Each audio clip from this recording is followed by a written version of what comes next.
There's something happening here, but what it is ain't exactly clear. There's a man with a gun over there, telling me I got to beware. I think it's time we stop. Children, what's that sound? Everybody look what's going down. The year was 1972, and United States President Richard Nixon was campaigning for his second presidency term. It was widely assumed that he would be elected, but he didn't just want to win. He wanted to win big. He wanted to have the largest margin of victory ever in an election, though ultimately this would be his downfall. On May 28, 1972, 5 burglars broke into the Democratic National Committee headquarters in the Watergate Hotel complex in Washington, D.C. The horses in the house were the code used to indicate that they had broken in. 2 of the officers were wiretapped, and Alfred Baldwin, part of the team of burglars, listened to the conversations in the office for 20 days, but then complications arose with the bugged phones. On June 17, 1972, the team of burglars broke back into the hotel to fix the faulty bug. Hotel security guard Frank Wills noticed the previously locked door in the complex was taped open and suspected illegal activity. After searching, he found the men in the hotel complex and arrested them immediately. At first, nobody connected the break-ins to the White House, except for 2 reporters that worked for the Washington Post, Carl Bernstein and Bob Woodward. They released an article on the day following the burglary that said that former FBI and CIA members Gordon Liddy and Howard Hunt, also part of the burglary team, had direct connections to the White House because they were members of the committee to re-elect the president. They received this information from a secret informant, FBI Associate Director Mark Felt, whose identity was not revealed to the public until 2005, and at this time was only known under the code name Deep Throat. For many months to come, he would be an important source of information for Bernstein and Woodward, who would become the prominent reporting team in the Watergate scandal. Then, on August 1, 1972, it was reported by the Washington Post that a $25,000 check from the committee to re-elect the president was deposited in the bank account of one of the burglars. At this point, it was becoming apparent that the Watergate burglars were employed by the committee to re-elect the president. But, in an effort to stop more information from being uncovered, Nixon and his chief of staff privately discussed how to get the CIA to tell the FBI to back off the investigation of the burglary. Still, when questioned by the public, a White House spokesman said that he would not comment on a third-rate burglary. And in reference to the recent Washington Post articles, Howard Hunt said that, quote, Woodward and Bernstein have written numerous articles about Watergate. Their stories have contained much fiction and half-truth. This was the general consensus across the nation, because, even though there was substantial evidence to prove that otherwise, the public had faith in the president and government. No debate had risen up in the general public about whether or not the White House could be trusted. Yet. In November of 1973, it looked as though the Watergate scandal was fading away from the eye of the public and press. Nixon was re-elected by the greatest margin ever. He took over 60% of the votes, crushing the Democratic nominee Senator George McGovern and reaching his goal. In the following months, Gordon Liddy and James McCord were convicted of conspiracy, burglary, and wiretapping in the Watergate incident, and 5 others involved in the burglary pled guilty. The nation was not at all worried that Nixon may have been involved in the Watergate burglary, but that was only because the convicted men were being paid to keep quiet about the White House's involvement. But that all changed when burglar James McCord wrote a letter to Judge John Sirica saying that he falsely testified due to the fact that he was under great pressure and that the Watergate burglary was not simply a re-election committee operation, but involved other government officials. This led to the ensuing investigation of the White House. At this point, Nixon and his staff became very worried about what information would be uncovered by the press as well as the FBI. John Dean, a White House counsel, told Nixon that there was a cancer on the presidency and about $1 million in so-called hush money would need to be paid to the men who were involved in the burglary in order to keep Nixon safe from the investigation.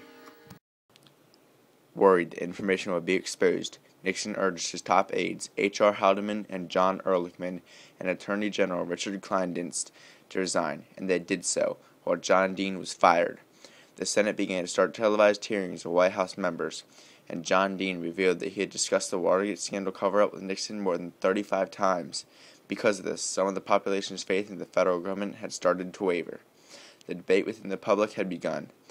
Some completely trusted Nixon, some opposed him, but many were unsure what to think.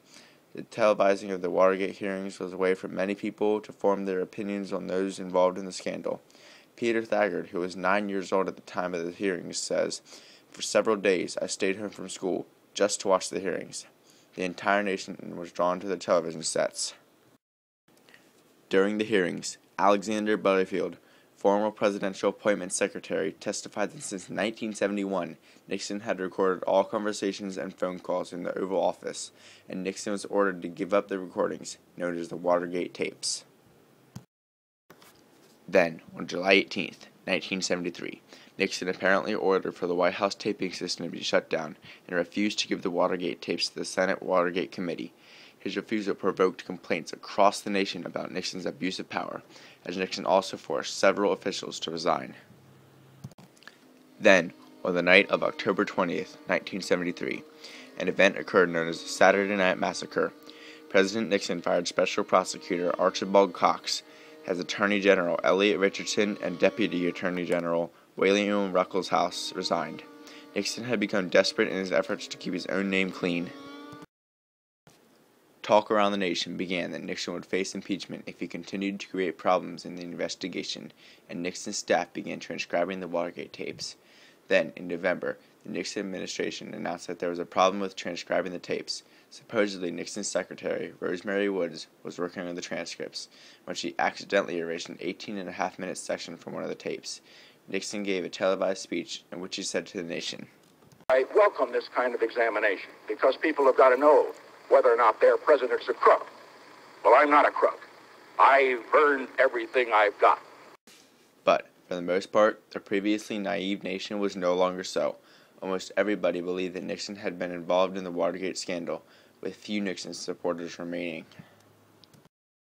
On February 6, 1974, the Senate finally instructed the Judiciary Committee to consider articles of impeachment for Nixon, and on April 30th, the White House released edited transcripts of the Watergate tapes to the public, avoiding releasing the recordings themselves, though on July 24th, the Supreme Court ordered Richard Nixon to release the tapes.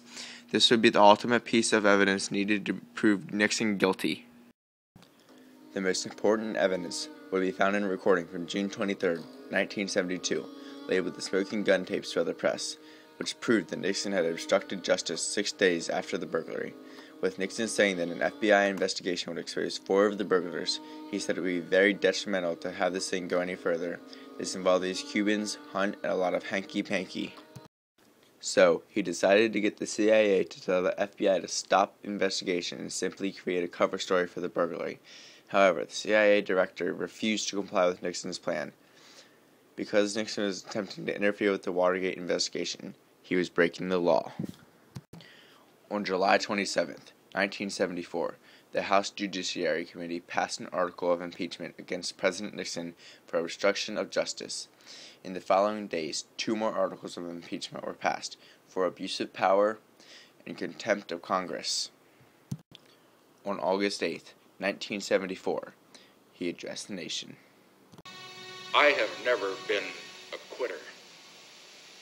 To leave office before my term is completed is abhorrent to every instinct in my body. But as president, I must put the interests of America first. America needs a full-time president and a full-time Congress.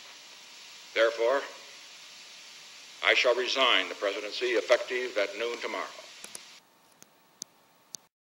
For the first time ever, a United States president had resigned.